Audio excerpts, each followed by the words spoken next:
Բայդո երեխեք։ Ինչ է սակ ջան, դու ասա։ Որոշեցինք podcast սկսենք, երիտասարդներին հետաքրքրող ու ուզող հարցերը փորձենք տաղավարնից բացենք երիտասարդների համար, որ իրանց էլ հետաքրքիր լինի, ժամանակ առ ժամանակ երիտասարդներ հրավիրենք, քաղաքական գործիչներ ու ներքաղաքական, ինչպես նաև արտաքին քաղաքական թեմաները, որոնք նաև հետաքրքիր են երիտասարդներին, սկսենք խոսալ լես բաց, անկեղծ զրույցներ ունենանք։ Ինքն ճիշտ եմ հասկանում, որ մենք ստեղծում ենք հարթակ, որտեղ հնարավորություն ենք տալիս երիտասարդներին ու տարբեր հասարակության մեջ կարծիք ունեցող մարդկանց գան այս հարթակում իրենց կարծիքը ալտերնատիվ կարծիքը ներկայացնեն, դա շատ կարևոր է ու այսօր հենց մեր առաջին հյուրը Մայան է։ Մայա ջան, Ողջույն։ ոնց ես։ Հրաշալի դուք ոնց եք։ Նորմալ։ Որ խնդրեմ կներկայացնես ինչը ունեք, ինչով եք զբաղվում, ինչ գործունեություն եք ծավալում։ Մեծ սիրով մենք կամրջելով սահմանները ասոցիացիայի ներկայացուցիչն եմ ես, փոխնախագահն եմ։ Մենք կազմակերպում ենք երիտասարդների համար պանելային քննարկումներ, հանդիպումներ քաղաքական գործիչների հետ, կարկառուն դեմքերի հետ։ Այն թեմաների մասին ենք դասընթացներ կազմակերպում, որոնք իրոք երիտասարդները հետաքրքրված են եւ նաեւ մի քիչ քաղաքական, մի քիչ ներքաղաքական։ Սկսում ենք նոր շարք պատգամավորների հետ, անում ենք հարցազրույցներ, ինչ հետաքրքրում է երիտասարդներին եւ փորձում ենք արտնասնել երիտասարդության մեջ իրենց ձայնը։ Օրինակ ես հիմա ինչքան հետևում եմ, երկրում կրիմինալն է ավելացել, քո կարծիքով այդ հետաքրքրում է հիմա ջահելներին, թե այդքան է ակտուալ չի իրենց մոտ։ Ինձ թվում է այդ կրիմինալի շատությունը հիմա բոլորին է հետաքրքրում ու բոլորին անհանգստացնում է այդ փաստը, կրկնապատկվել է վախը, անհանգստությունը, բայց երիտասարդների մոտ որպես այդպիսին շատ մեծ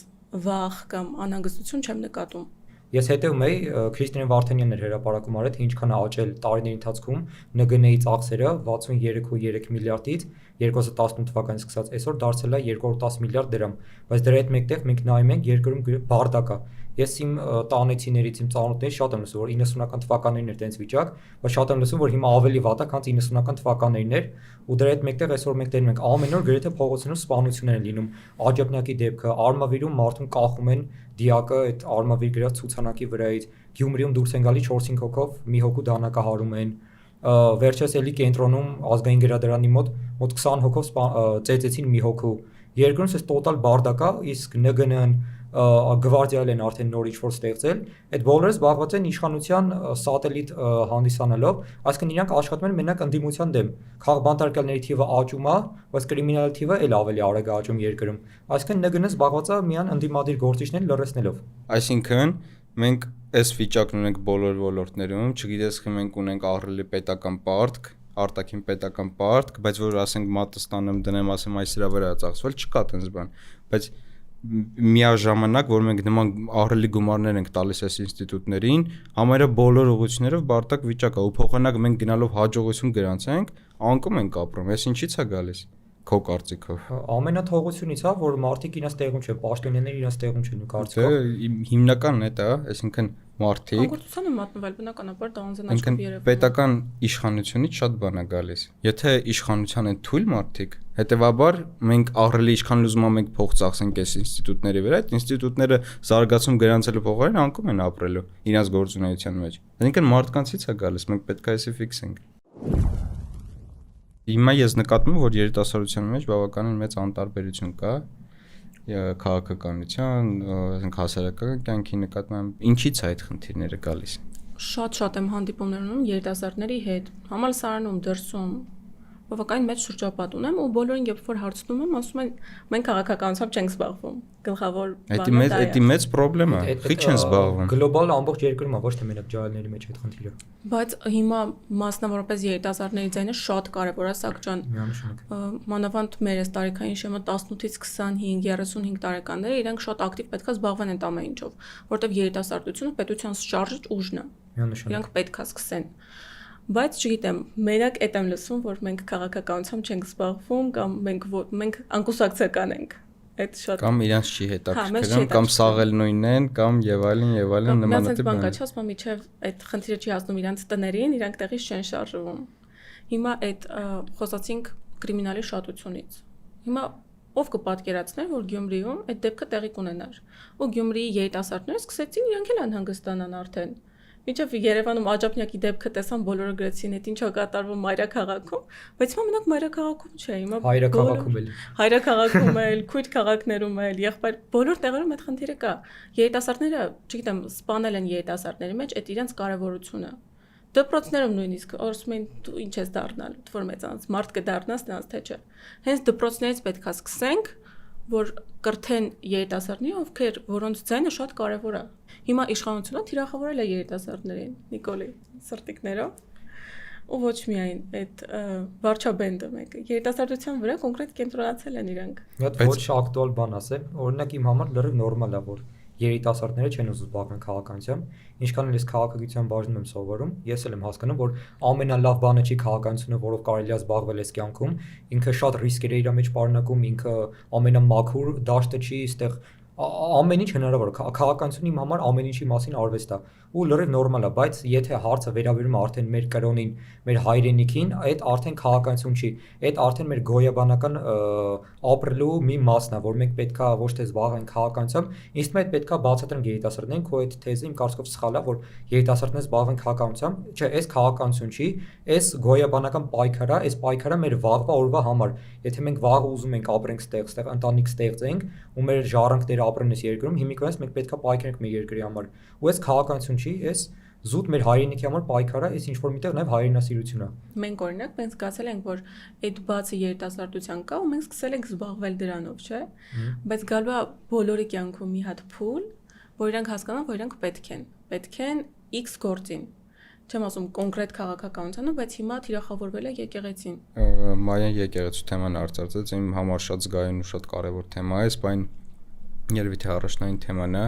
օրինակ ինչ է կարծում, խի սենց եղավ, խի իշխանությունները թիրախավորեցին եկեղեցին ու վեհապարին։ Իսկ այդ հարցին նույնիսկ իշխանությունը չի կարող պատասխանել, որովհետև շատ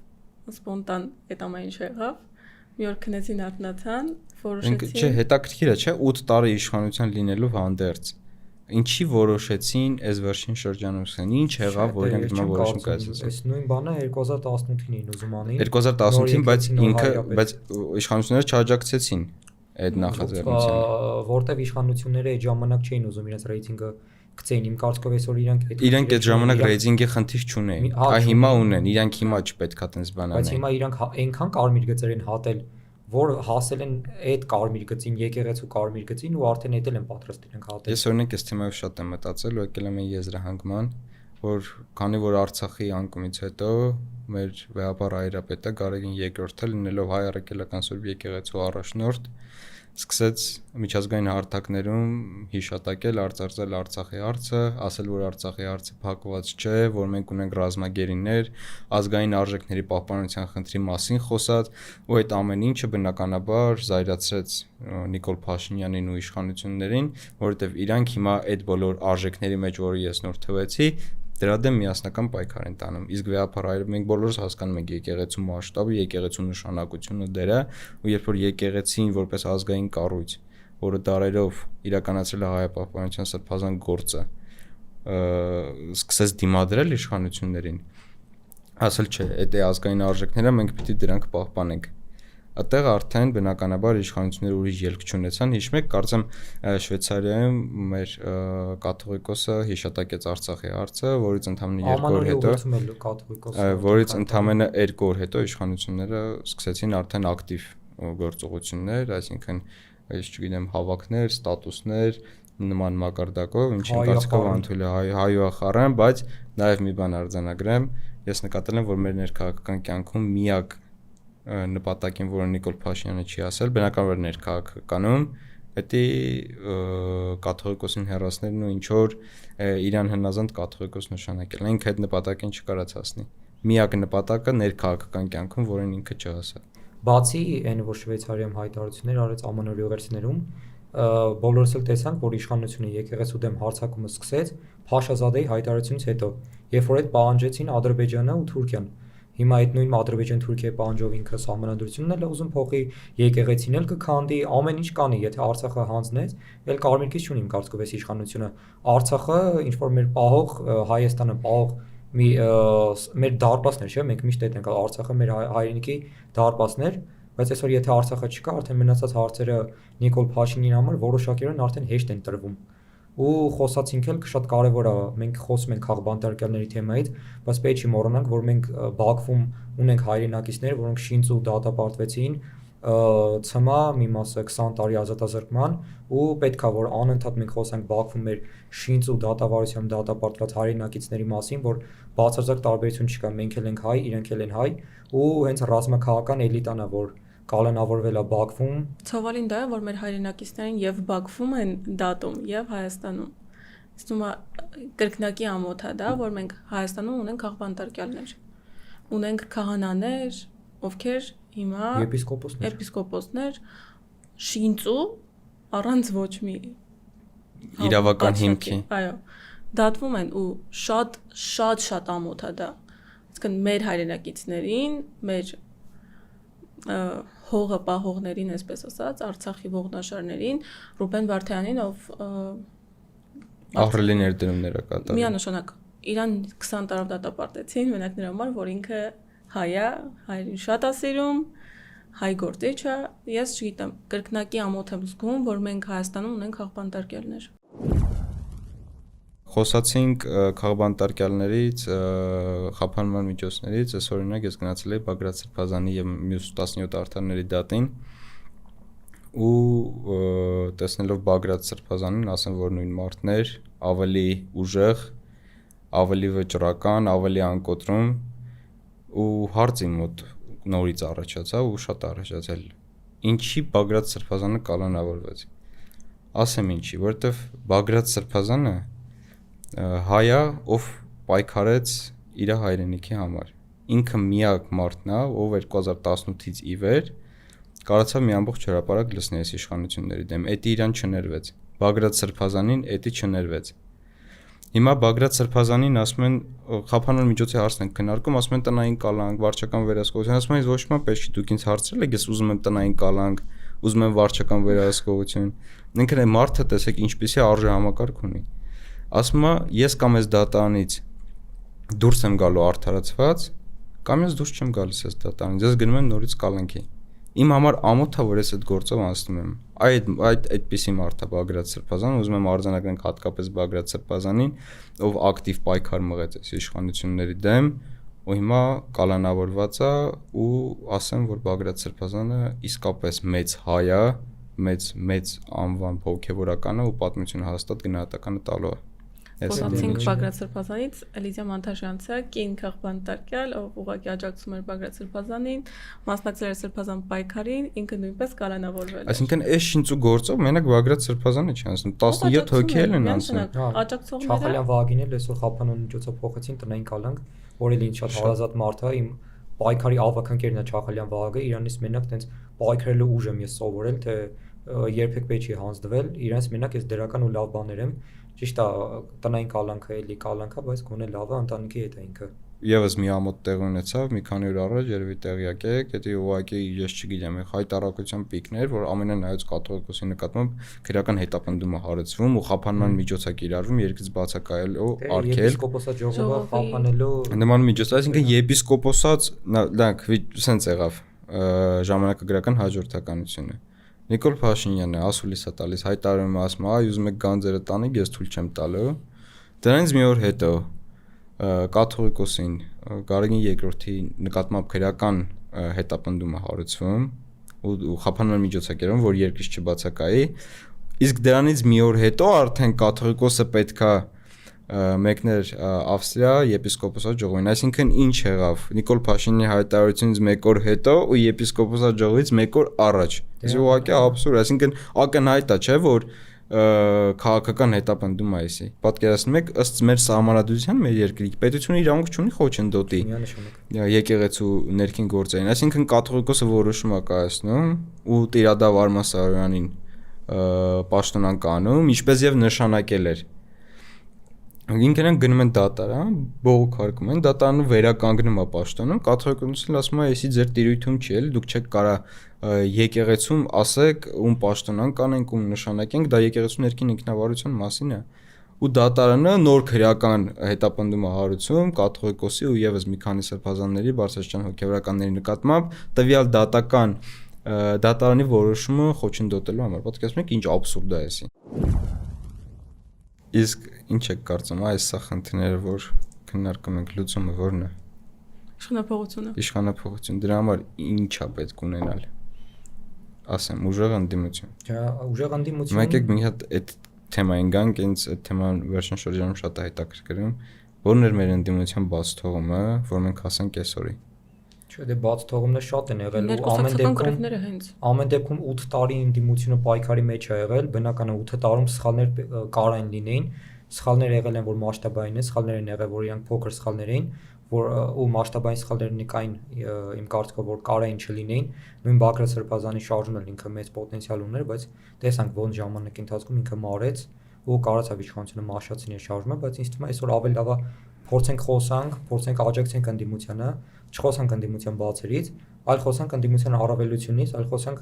այն մասին, որ այսօր ոչ միայն երիտասարդները, այլ ամբողջ մեր քաղաքացիները հունիսի 7-ին մի մարդու նման պետք է գնան ընտրատեղամաս, իրենց քվենտան ընդդիմադիր իրենց նախընտրած ուժին, ով հնարավորություն ունի անցողիկ շեմը հաղթարելու ու հետագայում փորձի ընդդիմությունը անի այն, ինչը պարտավոր անի, այսինքն փորձի գոնե Գյումրի 2, որտեղ այսօր շատ ենք տեսնում Վահագն Ալեքսանյանից սկսած բոլորը իրանք այդ Գյումրի 2 սցենարը,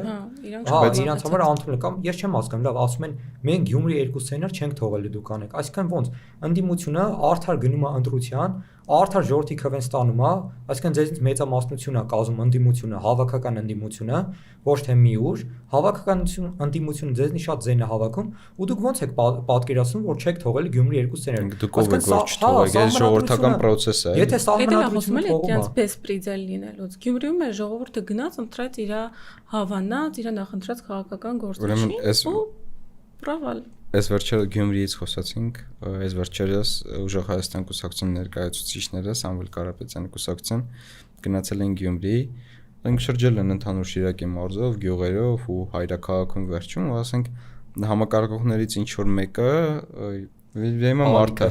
շփոթվեց, Ալեքսանյան Ալիկը ու ասեց եկել ենք ձեր գյուղ Ընդհանրապես մարդը շփոթվեց, որովհետև այդ ընթացքում նաև այլ գյուղեր էին մտել, գյուղերում են եղել, հիմա մարդը շփոթվեց, ասեց գյուղ։ Նախ առաջինը ընդհանուր գյուղը որպես հասկացություն ինքը բացասական երևույթ է, թե չէ, որ ասում են այ գյուղ եք, ասենք ինքն գյուղը վատ բան է, սկսենք այդտեղից։ Չնայած որ մարդը ընդհանրապես շփոթվել էր։ Բոլորս էլ գիտենք, որ Գյումրին հայրաքաղաք է։ Հետո իրանք են Գյումրու մասուն այդքան մտածում։ Գյումրու ժողովրդավար ձևով ընտրած քաղաքապետին կալանավորեցին, Գյումրու սրբազանին կալանավորեցին, Գյումրու տոնը չշնորհավորեցին, թողեցին, որ ադրբեջանցիները գան Գյումրիում, չգիտեմ, պարեկների հետ խոսան եւ այլն, ասեն, եկել ենք մեր Դեմասյան ամայրը նույն Գյումրին է։ Այսինքն իրանք այսքան բաները չեն արել Գյումրու համար, ոչ մի բան չեն արել Գյումրու համար այս ընթացքում։ Գյումրուց քայլելով եկել են Երևան։ Всё, մենակ իրանք Գյումրի անունը մենակ իրենց կենսագործության մեջ է տագրվում, որ Գյումրուց քայլելով եկել են։ Ուրիշ իրանք Գյումրու համար ինչ են արել։ Ես ասում եմ, Գյումրու քաղաքապետին ընտրված կալանավորեցին, Գյումրու սրբազանին կալանավորեցին, հիմա էլ Գյումրու դարձն ցավում։ Մեր թոշակառուների թոշակները բարձրացել է 10000 դրամով։ Չէ, բայց նայ, այսօր բոլոր թոշակառուները միլիարդատեր 10000 դրամով բարձրանում է այդ նվազագույն թոշակ ստացող թոշակառուների թոշակը։ Ինքնով միջին կամ բարձր ստանում, բնականաբար 10000 չի։ Հա, իմ տատի թոշակը 10000 դրամ, ես ոնց հասկացա չի բարձրանալու, որտեվ ինքը ստաժ ունի ու իր թոշակը նվազագույն չի։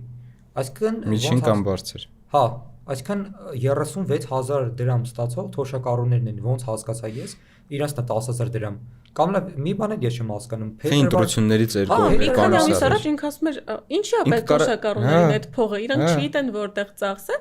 ու ընտրությունից մի քանի ամիս առաջ ասում են, որ բարձրանալու է 10000, դա էլ ընտրակաշարք, պետք է գիտակցեն ժողովուրդ, որ այդ ընտրակաշարք է։ Ընդհանրապես ընտրակեղծիքները ոնց անում ձեր պատկերացմամբ, աման լույսերը անջատ են լցոնում, հա, դա ամենաուղիղ ձևն է։ Ընդհանրապես ընտրակեղծիքը դա երբ այն կամարտությունը, որ ժողովուրդը ուներ, թույլ չտալ, որ ինքը այդ կամքը արտահայտի ցանկացած ձևով խափի սուտ խոստումներ տա եւ այլն, այդ սա նշանակում է ընտրությունները կեղծել։ Հիմա մենք ենք 2021 թվականին, ու դա շատ կարեւոր է, որ 2021 թվականի ընտրություններում իշխանությունները ժողովրդին խաբեցին։ Օրինակ ես ընդամենը կանոնացնեմ 3-4 կետ, հիշում եմ, արագ ներկայացնեմ, իշխանությունները ինչ են խոստանում, ասում էին Շուշի ու Հադրութի խաղը դեօկուպացիային անելու։ Մնացած մասն էլ հանձնեցին։ Ասում էին հայոց ցեղասպանության հարցը լինելու է մեր միջազգային քաղաքականության առաջնահերթությունների շարքում։ Հայոց ցեղասպանության հարցը վերացրեցին։ Ասում էին Արցախի ժողովրդի ինքնորոշման իրավունքը մեր համար անսակարկելի է եւ մենք վերջին տարբերակում գնալու ենք անջատում հանուն փրկության սկզբունքով, ուշադիր ես, անջատում հանուն փրկության, այսինքն նշանակում է Ադրբեջանից անջատում, վերջում ինչ արեցին, ամբողջ Արցախահայությունից անջատեցին ի օգուտ Ադրբեջանի, այդ արեցին։ Ու նման լիքը բաներ են խոստացել ու չեն արել։ Հիմա սա ցույցիչ է ժողովրդին, որ ժողովուրդ ջան, այս մարդիկ երրորդ անգամ են ուզում գան իշխանության ու ինչ խոստում տվել են չեն արել։ Ամենազգայուն հարցերում խաբել են ձեզ։ Նորից չխաբվեք։ Ու ես մեր ժողովրդի վրա վստահ եմ, մենք մի քանի իշխանություն ենք ունեցել, լավ, վատ, կիսալավ եւ այլն, ու ոչ մեկ երրորդ անգամ չի վերարտադրվել, ժողովուրդը երկու անգամից ավել ոչ մեկին չի ընտրել, վստահ եմ նաև հունիսի 7-ին անուն պատկեր ելնելու ու մենք նոր ուժեղ Հայաստան կունենալու։ Այս լավ նոտայի վրա ավարտենք, համոզված եմ, որ հունիսի 8-ին մենք արժանապատիվ ու մեր ուզած հայրենիքը կարողանանք կերտենք ստեղծել։ Ու նշենք, որ հունիսի 7-ին շատ կարևոր է գնալ ընտրությանը, որտեղ ամեն չգնացողի ձայն անցնում է իշխանությանը։ Միանշանակ այս լավ նոտայի վրա ավարտենք իսկապես մեր ոդկասթը այսօրվա ու մեր հայրենակիցներին ասենք, որ խավարի վերջում միշտ լույս կա։ Այո։ Շատ լավ, մերսի շատ։ Շնորհակալ եմ, շատ հետաքրքիր զրույց էր, հուսամ շարունակական կլինի այս ձևաչափը։ Ես շնորհավորում եմ ձեզ, շատ լավ գործ եք սկսել, ես աջակցում եմ ձեզ։ Ապրես մայր ջան, ապրես, հաջողություն բոլորս, մի խոսքով։